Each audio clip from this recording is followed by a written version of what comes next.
it's your chance to make an opening statement. You're up.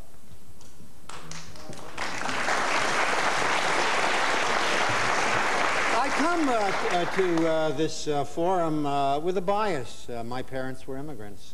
They came here in the early 1900s, and they had 3 children, and one of them became the mayor of the city of New York. I think that we all congratulate Peter Brimlow on the fact that his wife and he are going to have a child momentarily to be born, and I hope that that child someday could be the mayor or the governor of whatever town you're living in. In what country you're living in at that point. But I say to myself, it's a travesty. Here you are. You came here as an immigrant. Your wife came here as an immigrant. Your son or daughter is going to have all of what this country can give, and you have the effrontery in your book to say not only that this has got to stop, but there was, I believe, a statement saying that Hitler got his revenge in this period through the immigration situation that we have in the United States. I think that's a travesty. That's an outrage to suggest that what we have in the United States, and having brought in the millions from Southern Europe as well as Northern Europe, that's a travesty. Then finally, as I said to you, Ariana, I'm a great admirer, but they wanted to keep out the Greeks in 1924, and had you come at that earlier time, we wouldn't have had the privilege and pleasure of meeting you. All right, thank you, Mr. Brimelow. Don't go away, Mr. Brimelow.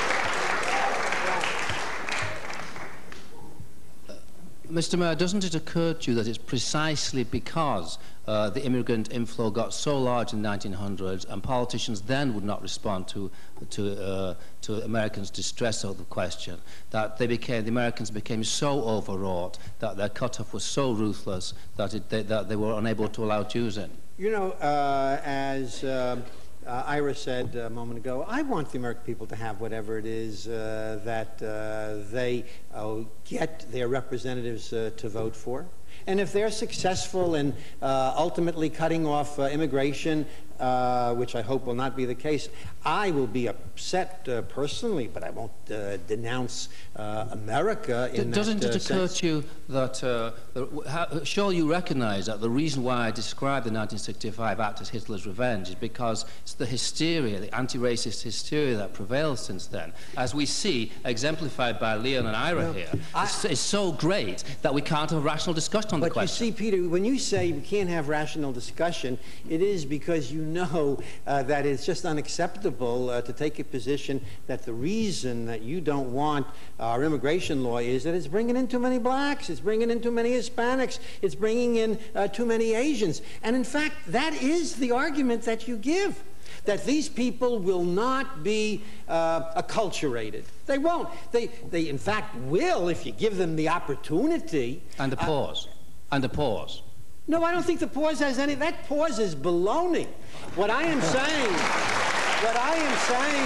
is there are lots of laws in this country, and there are lots of bureaucrats and educators who are in, particularly the multiculturalists, who are your allies.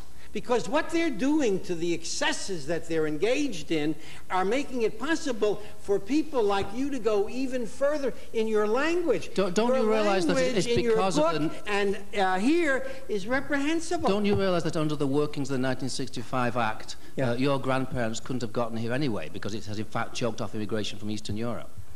Well, I mean, if that's true, I would What do you mean, if it's true? Don't you know? What's that? I said, what do you mean if it's true? Don't you know? That my grandparents couldn't come here after 1965? Immigration policy from their point No, of view. no, no. The 65 Act has choked off immigration from Europe. Let me just say this to you. 24 Act choked us. I am proud of the fact that the immigrants, of which my mother and father were two, contributed an enormous amount to this country. I hope that you and your wife contribute as much as they did. All right, Mr. Buckley. Mr. Buckley. Contributed the book. Mayor Koch, a moment ago, one of your colleagues cited 1933, are we supposed to be abject in our in our contrition for not having then welcomed the Jewish population of Germany?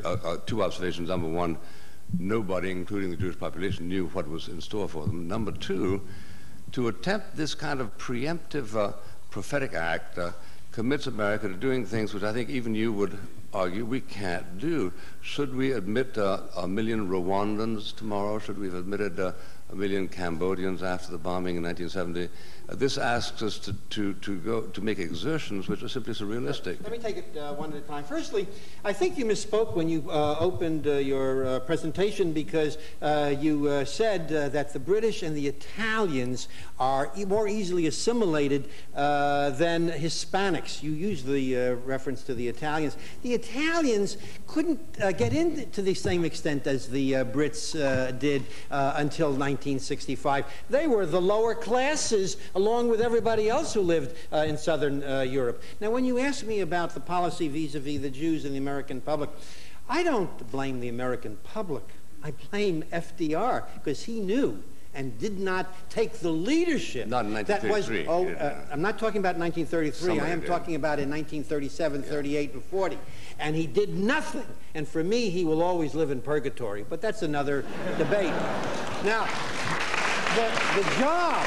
the job of a leader is to stand up and educate, and then even if the mob can't be educated, to stand up to the mob and say, I will vote my conscience.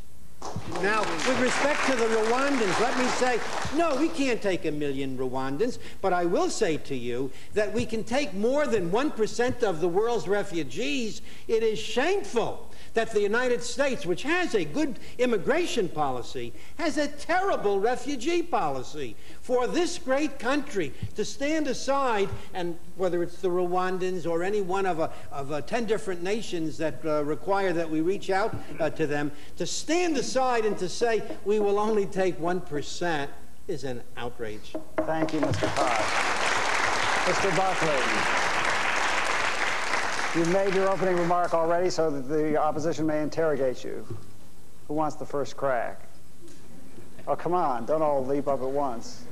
Mr. Glasser. Yes, it won't be about baseball. Rest easy. I said the question won't be about baseball. Rest easy. I want to try to discuss, I hope with less heat and more light, the question of why you think that it is going to be more difficult for today's immigrants to assimilate into the American political culture than it was for the Irish, for the Spanish, for the Italians, for the Jews, for the Greeks, all of whom were said at the time to be impossible to assimilate. For two reasons, both of which I adumbrated in my opening remarks. Number one, we permit bilingual education, whereas the great universalizing experience during the preceding 150 years was you had to speak the language that you spoke. Number two, we have a welfare system which reduces those economic pressures to conform to a system in which one has to make one's own way. This is no longer the case. Now, that pressure for so many years did two things. On the one hand, it put pressure on the immigrant to make his way economically, and also it galvanized the philanthropic instincts of people in his community who helped him or her during hard times. That is no longer here, and those are critical differences. Both of those reasons seem to me unpersuasive for this reason. One is that there was a lot more bilingual education, as Professor Botstein has said, than you are admitting, and the difference is not bilingual education back then, and the differences are simply not as sharp as you say. Second of all, immigrant populations today are generationally learning English at least as fast a rate, and most of the studies show at a faster rate than previous generations. Number three, if your problem is bilingual education, work to get rid of it, even if I'm wrong about the other two facts. But why you would want to keep other people from coming in because of that, I don't understand. On the other question, that's the question before the House.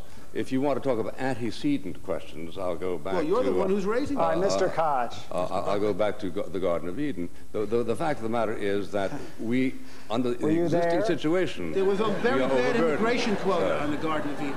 Mr. Buckley, the impression that you give is that the immigrants who are coming here are debasing our society with their morality or lack thereof, their illegitimacy. Who said that? Who said Well, that? that's the thrust of what you're saying, that it is that they can't assimilate. You're saying you get that impression, but Yeah. I didn't give it. Okay, but I want to. I understand that. I understand that. Okay, I am saying that when you find fault with multiculturalism, and I do too. When you find fault with the welfare state, and I do too, that wasn't brought here by the immigrants. That was imposed upon the immigrants. What I'm saying is that when the immigrants come here, they find that amongst whites, 22% illegitimacy, amongst blacks, 70%. But every one of them is married. No? We have pointed out that at 4 periods in American history, there was a great moratorium, lasted in one case 30 years. Now that was the felt impression of the people and their Congress on the grounds that assimilation had to get a chance to work. Our point is that such a pause is not now in progress, but all of the indications that gave birth to the plausibility of those pauses are present. And all that I'm saying is that the pause is a red herring, that what you have to do is to change the system, not the immigrants. They are desirous of learning English. They stand in line to learn English in New York City. I'm all for it. Mr. Sherry. Yeah, I want to get back to this question of the social distance between groups of immigrants today and immigrants before. When my Irish father married my Italian mother, it was a big deal in both families. The distance between the Irish and the Italians was perceived as great even 40 years ago, not to mention my grandparents, who had very little mixing between the races, primarily because of different languages. I don't understand, given the intermarriage rates now, 1 out of 3 immigrants marries outside their group. 1 out of 2 of their children marries outside of their group. Okay. Don't you have confidence that this intermarriage and assimilation process is so strong that it can even supersede the power of the welfare state and multiculturalism? No, not 100%, because the divorce rate has risen by 400% during the same period. So maybe some of these things aren't working quite well. The Jewish community is frightened to death by the amount of intermarriage, which would, if you projected, would mean there'd be no Jews left 100 years from now. And Will Herberg, in his classical study, showed that there was a certain return to the instincts of one's grandparents in many situations. And so I don't think by any means it has been established that the kind of universal man has been procreated by this miscegenation. Okay, thank you. Thank you, Mr. Buckley.